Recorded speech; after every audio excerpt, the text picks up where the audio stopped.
It's time for another Dice Tower review with Z. Garcia.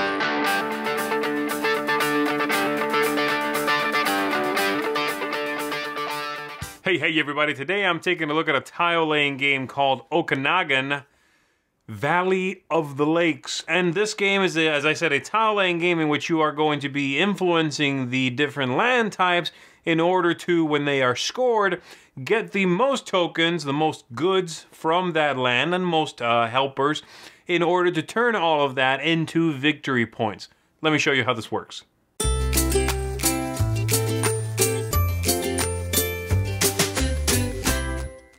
So here's what the game looks like. Set up, mostly ready to begin. We have our starting tile. We have our 3 stacks of tiles with one flipped over in each, showing the possibilities for taking tiles, as well as the special actions on the ones coming up. Every player has been given a set of tokens in a 3-player game that includes 1 farm, 3 warehouses, and 2 silos. So everyone has the same pieces. And we've also given each player 1 tile. We're going to shuffle up this deck, give everyone 5 cards. They are going to keep 3, but I'll just skip that for now and give everyone 3. I'll tell you what these are in 1 second. And then we have all of the tokens over here and some of the special cards you'll be able to acquire throughout the game set over on the side. The objective of the game is to get, of course, the most victory points, and you're going to be scoring victory points based on these cards, based on a simple set collection mechanism. In this case, this card you are looking at here says you'll get 5 victory points for every time you make that combination of 2 tiles. Every time you do that, you get 5 victory points. Just like every time you make this combination of 3 tiles, you are going to get 7 victory points, and so on. Sometimes it's a single tile, and for every time you have that tile, you'll get fewer victory points, and sometimes all the way up to 3, all right? So, I'll shuffle these up. As I said, everyone would have 3 to start the game, and then you are ready to begin. On your turn, on every turn, you are going to play the tile that's in your hand, and it has to match whatever it touches, so it'll go up next to the starting tile here. And then you are going to play one of your buildings into the tile you just placed. If you place a farm here, it goes into one of the land types. So I can put the farm here in this field, or I can put the farm over here in the forest. If you play a silo, it straddles 2 types of lands and counts for both. So I would put it there to denote I'm using both of those. I'm declaring I'm contending for both of them. And if you deploy one of these warehouses, it goes right in the middle and it would count for everything. In this case, there are only 2 kinds. But if there were more than 2 kinds of lands, then it would count for everything. The trick, of course, is that the farms have a strength of 3, silos have a strength of 2, and the warehouses have a strength of 1. So while you influence everything with the warehouse, you're only doing so by 1 point, all right? So I would do that, and then let's say I'll put my silo right there like so, and then I would draw a new tile from the 3 face up. In this case, let's say I want this one. I'll take that, and then we reveal a new one from the stack and make it available to the next players. This player would go. They might do this, for example, and then they'll put, let's say they're going to put a warehouse right in the middle. And by doing this, they've actually completed and landlocked, if you would, one of the types of features. In this case, the one here in the middle, okay? When that happens, we figure out the strength that is being exerted upon that type of land. In this case, since this counts for everything, that player is providing 1 strength, and the silo I played earlier counts for 2 strength. So I'm winning that, okay? Here's how you resolve this, however. The losing player, the first thing they get to do is take one of the special actions here across the top, okay? And they are going to let you do lots of different things, but usually it's get some more of these just right off the bat, do some sort of transmutation for them, or sometimes like this one, you can get one of these gold nugget cards, which at the end of the game, if you have the most, you'll get 10 victory points. Second most, you're going to get 5, and so on. So that's what the white player will do. They'll take that power. When you do so, You put the stack on the bottom, you put that tile on the bottom, and they'll take one of these and keep it, all right? And then we figure out who gets what tokens. We take a look at every token that shows up in the area. In this case, it is 2 of these fruit tokens. That's everything that's in there. And then starting from the strongest player, we'll take those equal to the strength you are exerting upon that land. In this case, my silo is a strength of 2, so in fact, I'll keep both. And the other players on down from there would get from whatever's left, but of course, there's nothing left. And that's it for that go. This player replenishes their tiles. They'll take, oh, I don't know, this one's fine. And we'll flip over a new one, and it's the next player's turn, in which, again, they'll play a tile, like this one here. They will play a type of building into that. So let's say that. And then, since, again, we closed something off, in this case, water, then we'll do that. White still has 1. Our brown player here has 2. White, once again, gets one of these special powers. And then this player gets the 2 tokens. Sometimes, of course, you'll make a land type which has a bunch of tiles, and the players will take one after the other, everything that they are entitled to. This will continue with all the players running out of pieces at the same time, because you have to play a piece on the tile you played, okay? At that point, we trigger phase 2 in the game, in which we're going to get all of the leftover pieces.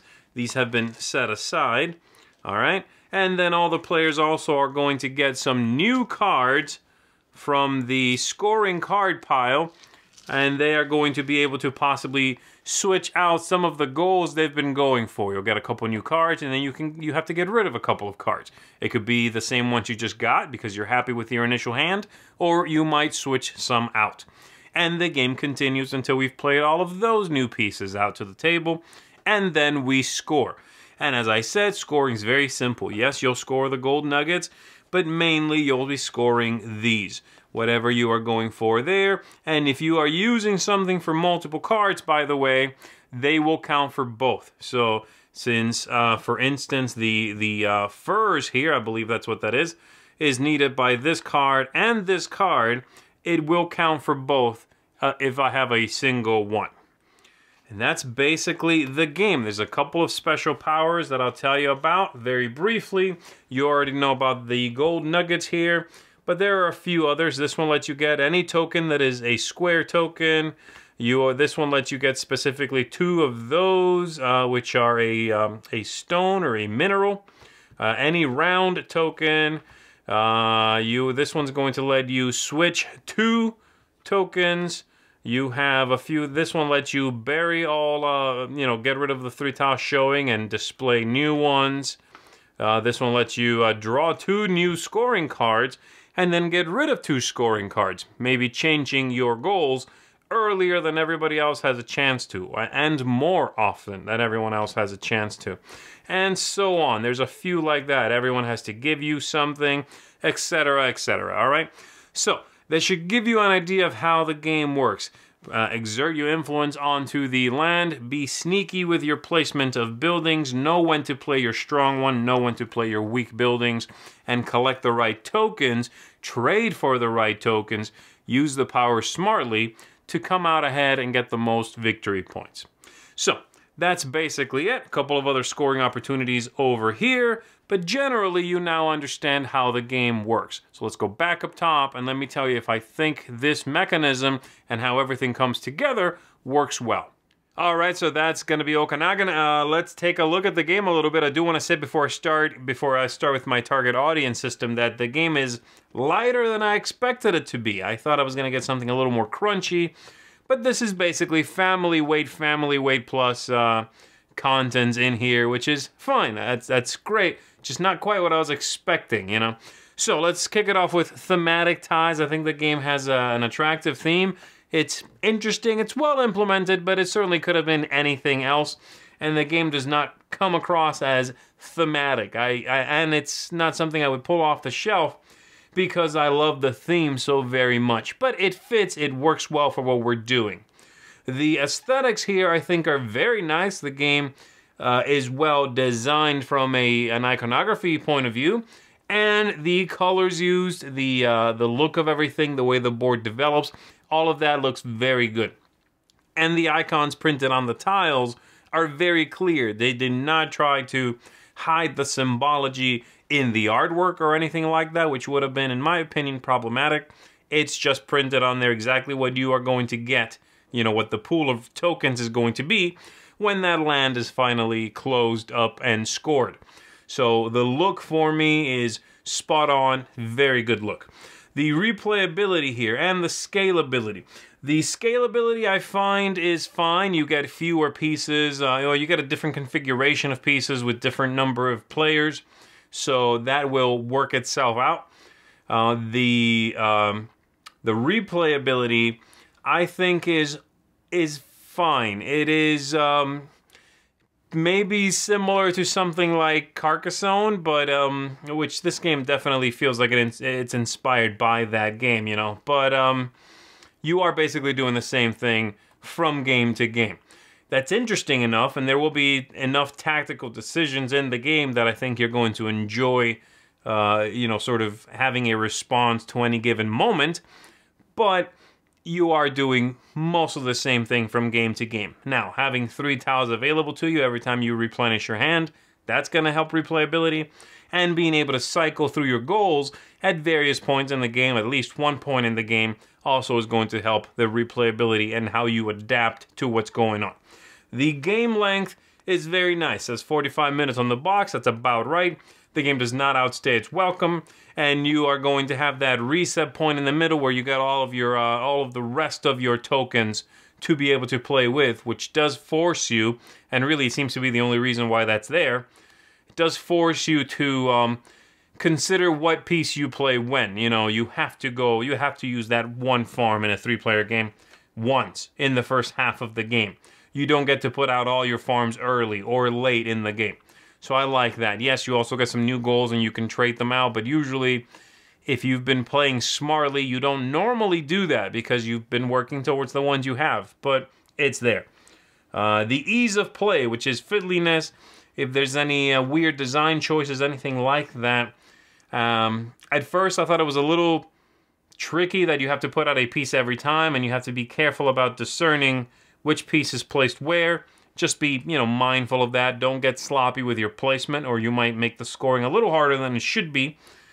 But the only thing that I would say is a little bit fiddly here is setup. Having all of the tokens organized and set up, having all of the tiles, you know, evenly distributed among the 3 piles and set up, distributing 5 cards to whoever. I mean, it's just a hair more fiddly than maybe most other family weight games of this kind. But nothing that's a big deal. Nothing that I would say, don't play this because it's so fiddly. Not even close, okay? So it's fine. It's clean, it's well designed from that point of view. And then lastly, tactics and strategy and luck. You have a nice amount of tactical decision making here. The game has a little bit of luck in maybe having other players, you know, take things away from you that's out of your control, in having a limited amount of cards you were dealt, a limited amount of tiles you can draw from, but those are all not one, you know? You're not dealt 3 cards and those are the ones you score. You're dealt 5. You don't draw the top card, the top deck of the pile and play that. You draw from 3. So this does feel in many ways like a Carcassonne Plus, you know, with some sort of reconsiderations, you know, some shifting of focus. The fact that you have to play a piece every time you play is a little tricky. And it's going to take a little getting used to if you are a big Carcassonne player. So, yeah, the tactics are there. Long-term strategy, yeah, a little bit based on the cards you've got. But you have to do a lot of reacting in this game. And I like that very much. So, that's it for the target audience system. I enjoyed this one. It was not something that floored me. I found myself not blown away because there's not a lot in this game that feels new. There's another game, in fact, from the same designer that clearly this is at least partly inspired by. I did not like that game. It has a space theme, but it uses a similar concept of, in that game, placing flags to influence sectors or areas of land around your flags. This is way better than that. It has a better theme for one thing, better implemented theme, and it's much more attractive, just works better. but it's still something that is very familiar. Now, is that good? Yeah, that could be seen as a good thing when you are looking for a game to play with folks that are not necessarily huge game, board game players. But it also is a little bit samey, I enjoyed it. I would recommend it if you are someone who really enjoys sort of area influence and tile laying games. This is going to give you an interesting marriage of those two things.